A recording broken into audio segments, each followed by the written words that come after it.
I just want to make sure I'm not weird. How many of y'all have had the dream before where you're being chased by something and you're trying to run away and your legs just don't work? It's like you're in slow motion, you know. It's like your legs are caught in the mud. Is that just, can I see again?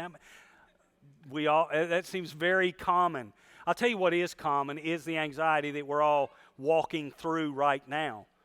We tend to get anxious when we can't control things. We tend to get anxious when we can't really understand what's going on. We get anxious at times when times are unpredictable, and that's certainly what we're going through in the world today. Anxiety can be a huge issue for so many people. Psalms 91 is that for us. Have you ever felt like you just wanted to run away? You didn't know where? But it's like, let's just get in the car and go somewhere. I can't stand it here anymore. I've done that even recently. Just jumped in the car and driven away, not really knowing where I was going. I just knew I couldn't stand to be in that spot right now, and I just got away and took off and tried to find something somewhere else and just talk to God. I spent some time this week just driving in the car, quoting Psalm 91 over and over to myself. Here's the good news. It's not bad to run if you run to the right place.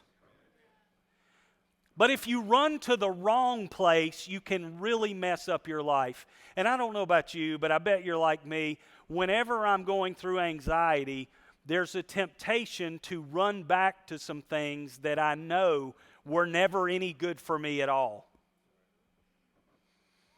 If you're like most people, when you go through anxiety, the temptation is to run back to old patterns, old things that were comfortable, old addictions, old relationships, things that you know in your mind never did work for you, that never brought you anything good. But when you're anxious and stressed and upset, you want to run to those things that hurt you. And can I just say, that is a lie from the enemy over your life.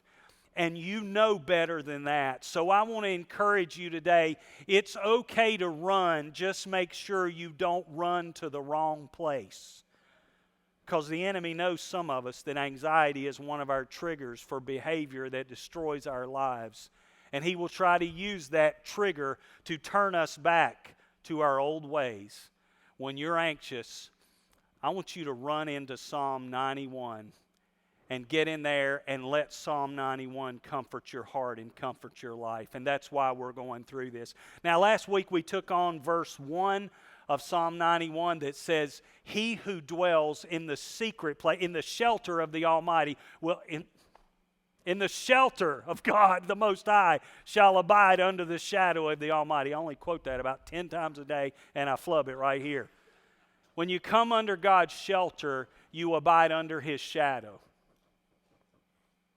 You come under the shelter of El Elyon, the Most High. You abide under the shadow of El Shaddai, the Almighty. And that's a great theological truth.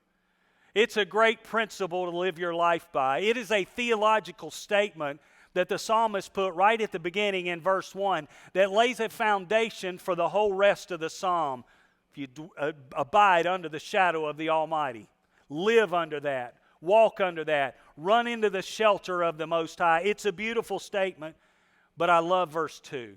We took on all of verse 1 last week. This is supposed to be a 4-week series, and we did one verse last week, and guess how many we're doing this week? One more. Verse 2, and I love verse 2. It says, read it with me. "I will say of the Lord, He is my refuge and my fortress, my God, in Him I will trust." I love verse 2 of Psalm 91. You know why I love it so much? Because it takes the truth of verse 1. It takes a theological assertion of truth and makes it a very personal declaration. The psalmist made this one very personal. It's one thing to know good theology.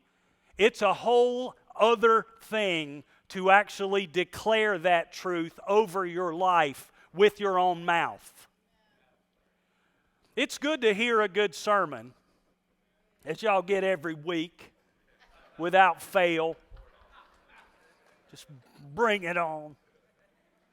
You get that. It's another thing to speak that truth with your own mouth over your own life. Theology without application will make you boring at parties. And that's it. Theology without application will make you feel better about yourself, but everybody else is going to like you a lot less.